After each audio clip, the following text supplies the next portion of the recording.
আমি আমার এই ভিডিওতে 3টে স্টেপ দেখাবো। এই 3টে স্টেপ যদি সম্পূর্ণভাবে আপনি মেনে চলেন এবং ভিডিও আপলোড করেন 100% গ্যারান্টি দিব আপনার ফেসবুক ভিডিও ভাইরাল হবে, আপনার ভিডিও থেকে হাজার হাজার ফলোয়ার আসবে। প্রথম 2টে স্টেপের পর থার্ড যে স্টেপটা দেখাবো, থার্ড স্টেপ হচ্ছে বেস্ট স্টেপ। থার্ড স্টেপটা দেখার পর আপনি অবশ্যই বুঝতে পারবেন যে আপনার ভিডিও কেন ভাইরাল হয় না এবং কীভাবে আপনার ভিডিওটা আপনি গ্রো করবেন। যদি পুরো ভিডিওটি দেখতে পারেন তাহলে আশা করি আপনারা ভালো একটা ফলাফল পাবেন।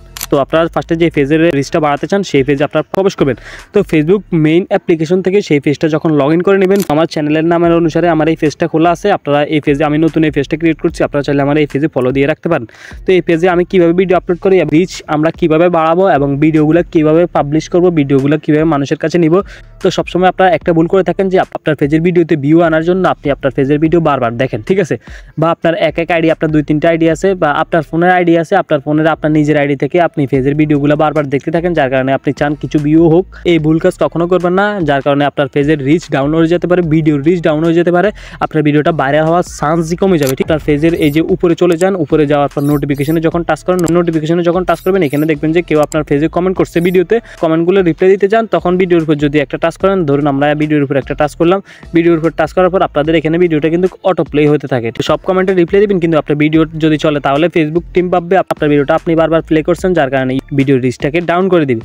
তো এই অপশনটা অফ রাখবেন যেন আপনার ভিডিওটা অটো প্লে অফ থাকে। তো অটো প্লে অফ করার জন্য আমি ফার্স্টে আপনাদেরকে অটো প্লে অফ করার সেটিংসটা দেখিয়ে দিই। সাইডে 3 লাইন অপশন দেখতে পারবেন, যে ফেজের সাইডে 3 লাইনে আপনারা টাচ করবেন, দেন উপরে দেখতে পারবেন যে সেটিং অপশনে আপনারা একটা টাচ করবেন, দেন সেটিং অপশনে টাচ করার পর এখান থেকে এই যে স্ক্রল করে নিচে আসবেন, নিচে আসার পর এখানে একটা অপশন দেখতে পারবেন যে মিডিয়া অপশানে একটা টাচ করবেন, দেন মিডিয়া অপশানে টাচ করার পর এই যে এই অপশানগুলো তো অন আছে, আপনারা এখান থেকে এই যে অটো প্লে যে লেখাটা দেখতে পাচ্ছেন, অটো প্লে, এই অটো প্লে লেখাটার নিচে এই যে এখান থেকে নেভার অটো প্লে ভিডিওস যে 3 নম্বর অপশানটা, এই 3 নম্বর অপশানটা আপনারা অন করে দিবেন।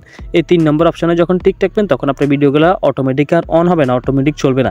আমাদের ভিডিওটা মানুষের কাছে কীভাবে রিকমেন্ডেড করবো, রিকমেন্ডেড হয় কিনা তা কীভাবে বুঝবো, তার জন্য আমরা আবারও সেটিংয়ে একটা টাচ করবো। সেটিংয়ে টাচ করার পর কয়েকগুলো সেটিংস পাবো, তখন স্ক্রল করে একটু নিচে চলে আসবো। নিচে আসার পর আমরা এখান থেকে এই যে ফেস সেটআপ বা এই ফেস সেটআপ যার লেখাটা দেখতে পাচ্ছেন, যে ফেস সেটআপ লেখায় আমরা একটা টাচ করবো। দেন ফেস সেটআপ লেখা টাচ করার পর এখানে আমরা আরও কয়েকগুলো অপশন পেয়ে যাবো। দেন আমরা এখান থেকে এই যে ফেজ স্ট্যাটাস যে লেখাটা দেখতে পাচ্ছেন, এই যে ফেজ স্ট্যাটাস লেখাটা আমরা একটা টাচ করবো। দেন ফেজ স্ট্যাটাস লেখাটা টাচ করার পর এখানে আমরা অনেকগুলো অপশন দেখতে পারবো। এখান থেকে আপনারা ফার্স্টে লেখা দেখতে পাচ্ছেন যে আমাদের এই যে ফেজের এখানে একটা টিক আইকন দেওয়া আছে যে ফেজ হ্যাজ নো ইস্যু, আমাদের ফেজে কোনো ইস্যু নেই, good news, no violation to show, আমাদের ফেজে কোনো ভায়োলেশন নাই, আমাদের ফেজটা মোটামুটি সব কিছুই রিস্ক মুক্ত আছে, সব কিছু ঠিকঠাক আছে, ঠিক আছে। তো আপনারা ফার্স্টে দেখবেন আপনাদের এখানে এই গ্রিন টিকটা আছে কিনা। ফেসবুক ইউনিভার্সিটি আসার পর এই যে ফেজ ইজ রিকমেন্ডেবল, তো আমাদের এখানে লেখাই আছে ফেজ ইজ রিকমেন্ডেবল, আমার এই ফেজটা রিকমেন্ডেড হয়, আমার ফেজের ভিডিওগুলো মানুষের কাছে যায়, মানে আমার ফেজে যেই ক্যাটাগরি ভিডিও আছে ওই ক্যাটাগরির অনেক ভিডিও যখন মানুষ দেখে সেই ভিডিওগুলোর নিচে আমার ভিডিওগুলো শো হয়। ফেজের ক্যাটাগরিটা চুজ করতে হবে ফার্স্টে। তো আপনারা যদি আপনাদের ফেজের ক্যাটাগরিটাই চুজ করতে না পারেন তাহলে আপনার ফেজের এই যে এই রিকমেন্ডেড হবে না। তো আপনারা কীভাবে আপনাদের ফেজের ক্যাটাগরি চুজ করবেন তাকে একটা ভিডিও তৈরি করছি, তো সেই ভিডিওর লিঙ্ক আমি আমার এই ভিডিওর ডেসক্রিপশন বক্সে দিয়ে দিব, আপনারা সেই ভিডিওটা দেখে আপনারা আপনাদের ফেজের ক্যাটাগরিটা চুজ করে নেবেন।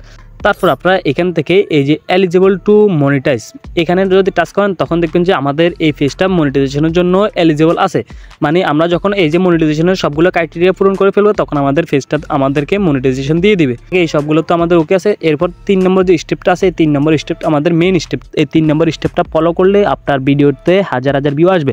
রিচ নিউ পিপল, মানে নতুন পিপলের কাছে আপনার ভিডিওটা কখন যাবে, মানে শেয়ার কোয়ালিটি কন্টেন্ট, মানে আপনার ভিডিওটা একদম কোয়ালিটিপূর্ণ কন্টেন্ট হতে হবে। আপনি যে ভিডিওটা তৈরি করছেন আপনি অবশ্যই চিন্তা করবেন আপনি কি ওইরকম ভিডিও দেখেন, আপনার ভিডিও কি ভালো লাগে ওইরকম ভিডিও, মানে যেগুলো মানুষ দেখে না ওইরকম ভিডিও তৈরি করলে কি আপনার ভিডিও ভাইরাল হবে। সবকিছু ঠিকঠাক রাখবেন, সব সেটিংস করবেন, কিন্তু ওইরকম ভিডিও দিলে কি মানুষ দেখবে? ওইরকম ভিডিও মানুষ কখনোই দেখবে না।